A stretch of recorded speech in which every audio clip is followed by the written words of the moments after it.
Let's play World of Warcraft. No, not that World of Warcraft. Welcome to the World of Warcraft. Not that World of Warcraft either. Yes, that World of Warcraft.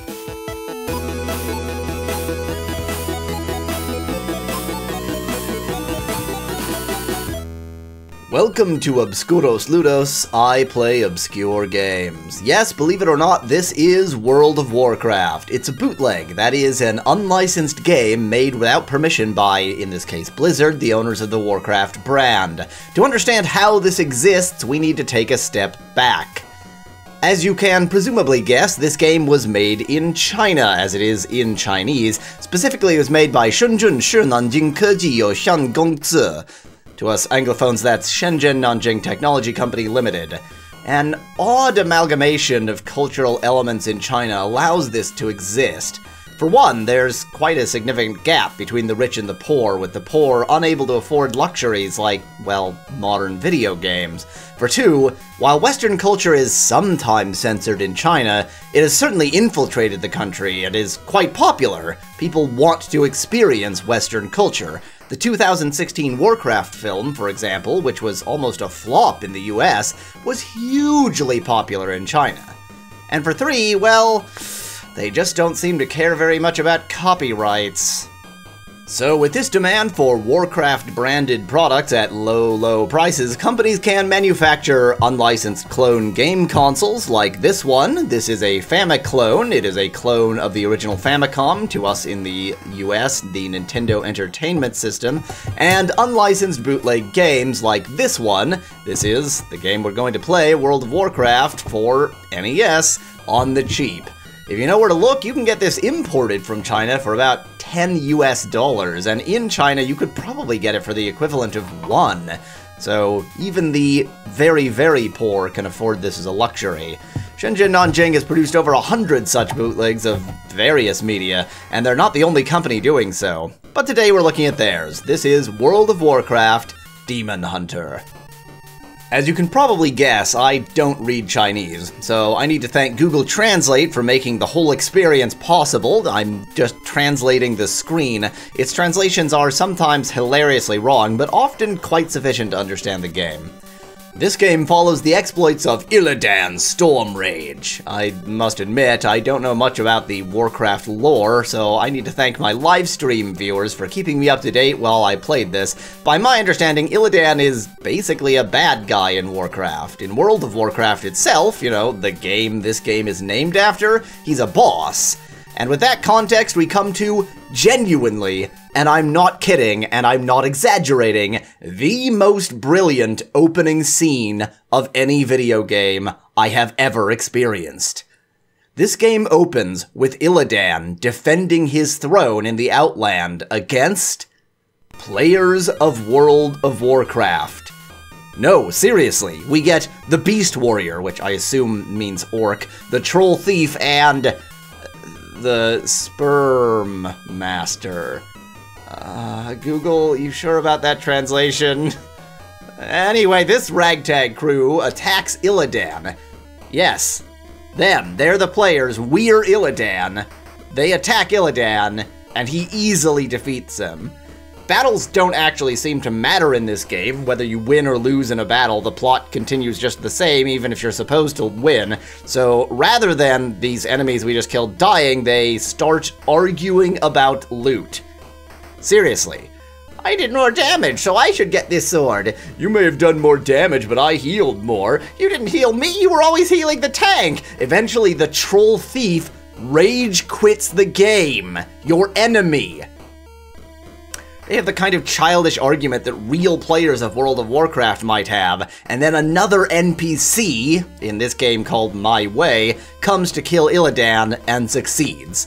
That battle actually matters. Yes, we begin with the death of the protagonist, the death of the character we're playing, while the enemies bicker like children. We're not even the player, we're seeing the players play.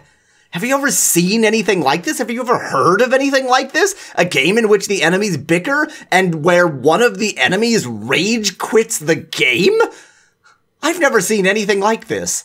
It's incredible. They've captured the MMO experience better than I thought could even be possible on the NES.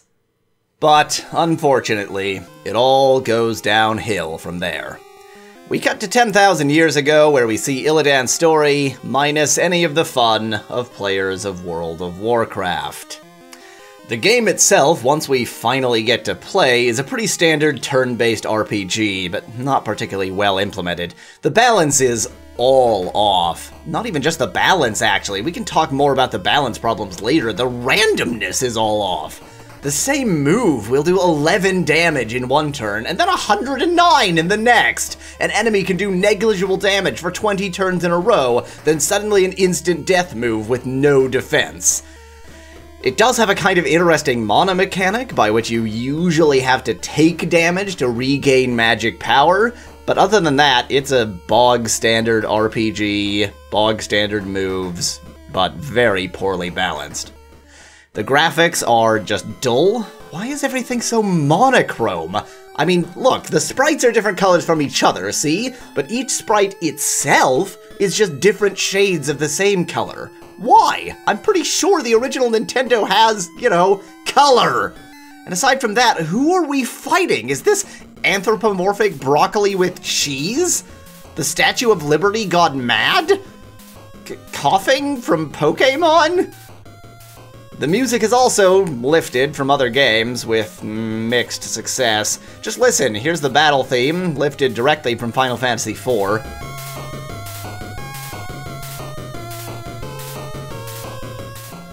I suppose it's alright.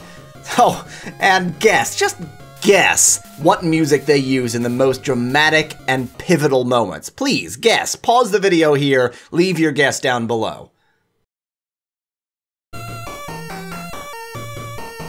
Yeah, that's it.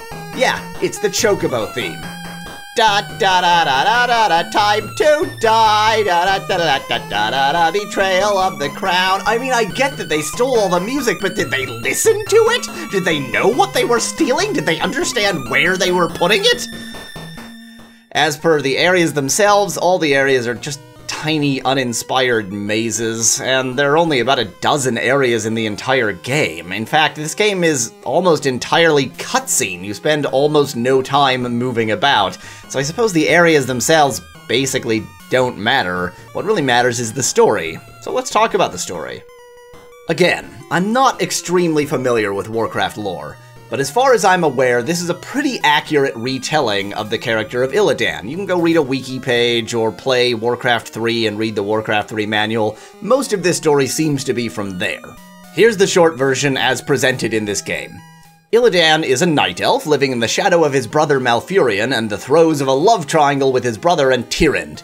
Well, it's not really a love triangle. He loves Tyrande, Tyrande loves Malfurion, and Malfurion loves power, more like a love snake, when the vile broccoli with cheese we have already seen from the Burning Legion attacks, Illidan defeats it, and it survives because battles just don't seem to matter in this game. Queen Azshara tells Illidan to gouge his eyes out.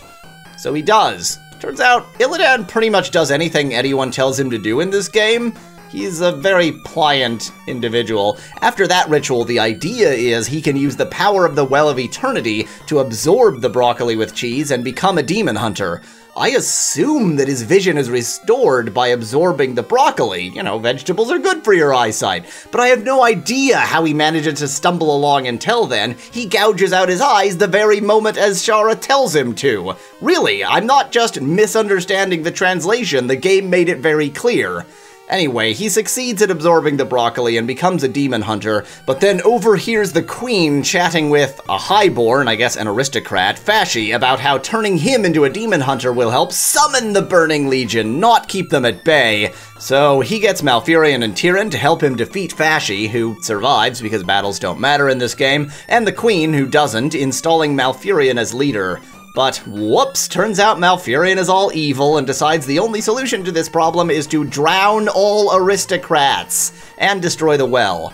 Illidan's totally down with drowning innocent people for essentially no reason, but he doesn't want to destroy the well, and that causes trouble. Luckily, Tyrande convinces Malfurion to commute his death sentence to mere eternal imprisonment. Malfurion leaves My Way, remember her, to guard him, and then goes to sleep. In the blink of an eye, 10,000 years pass. Nothing whatsoever has changed in the game, so you have to use your imagination for that 10,000 years, and Tyrande decides that's enough. She busts Illidan out. We fight and kill My Way, but she's fine because the battles don't actually matter in this game, and we meet Alsus, a knight of the Lich King. He tells Illidan to find the Skull of Gul'dan, which Illidan agrees to because he pretty much does anything anyone tells him to in this game. The power of the skull turns him into a demon, so I guess he's both a demon and a demon hunter, whatever, and we rejoin Fashi, who's turned into a Naga, because if you drown an elf and wait 10,000 years, that's just what happens, apparently. Some jerk named Kil'jaeden literally pops into existence out of nothing and tells Illidan to kill the Lich King, which he agrees to, because he pretty much does anything anyone tells him to do in this game. But Malfurion and Tyrande get in his way, so he pieces out through the dark portal to the Outland. He gets another drowned elf Naga pal there. The three of them kill a totally innocent king for literally no reason and take his throne, and then Kil'jaeden catches up with them and tells Illidan, oh, you'd better really kill the Lich King now, which he agrees to, because he pretty much does anything anyone tells him to do in this game. So we get to the Lich King's castle, and we fight the final boss, Alsus, who becomes the Lich King. And here's where that balance issue comes back in. You have to fight the battle against Alsus 3 times, not 3 forms. A lot of RPGs have multiple forms for bosses. No. Every time you fight him, he's identical. You just have to fight it 3 times. Beating it once takes 42 minutes. I timed it. Beating it twice, therefore, takes 42 minutes times 2. That's an hour and 24 minutes for 2 of the battles. And the 3rd time, you have to fight him alone, as just Illidan, no other party members there. I'm convinced that it's impossible. I fought battles to gain levels for hours, literally hours, and only gained about 2 levels, and it's not even close to possible at that point to defeat Alsus. Finally, because I wanted to see the end of the game, I cheated. So, after beating Alsus, which you don't do, you actually haven't beaten him, of course. He's fine, because the battles don't matter in this game, and he decides to leave Illidan alive just for chuckles, I guess? Illidan goes on to be defeated. Remember the beginning of the game? He's defeated in a different video game, being World of Warcraft, the one this is named after, and we get a cutscene showing that his few minions go on to utter irrelevance. Then the game ends with a black screen. What an absolutely uplifting ending. I love when a game ends with the main character and all of his compatriots dead. And that's it. That's World of Warcraft Demon Hunter for NES. As far as I'm aware, this is the only game that tells the complete story of Illidan, and that much is kind of interesting. To see this story, you would have to read the Warcraft III manual, play Warcraft III, and then play a particular quest of World of Warcraft. They put it together more efficiently in this game. There is a book telling the complete story, but that was made years after this game. There's also a series of books telling most of this story, which was made before the game, but it doesn't only talk about Illidan. So, points for originality here, even if the story per se isn't original. The way they put it together certainly is. And I gotta say, I've played a lot of Shenzhen Nanjing's horrific bootlegs, and honestly, this is probably the best one I've ever played. It's not objectively a good game, but it's playable, and it has an interesting story, albeit a totally ripped-off story, and until that final boss, the gameplay, while not exactly exciting, is at least unobtrusive. It doesn't get in the way of experiencing the story. If the story was original, I'd give it a solid 5 out of 10, but I don't give any points for plagiarism, so top score I can give it is 1. And you now have the opportunity to play this game with far more clarity than I ever had, thanks to a translation by Packensack Dave, linked in the description below. He used some of my footage as a reference, but made much more effort to ensure the translation makes sense. I hope you enjoyed this look at an obscure game. If you did, do leave a like below, and if you want to see more obscure games, subscribe. If you'd like to see the full playthrough of this game with my commentary, there's a link in the description below, as well as links to some of the other obscure games I've played. Again, full playthroughs with my commentary. If you have a suggestion for an obscure game you'd like to see me play, or you just want to say hi, leave a comment. Otherwise, thank you for watching Obscura Manete.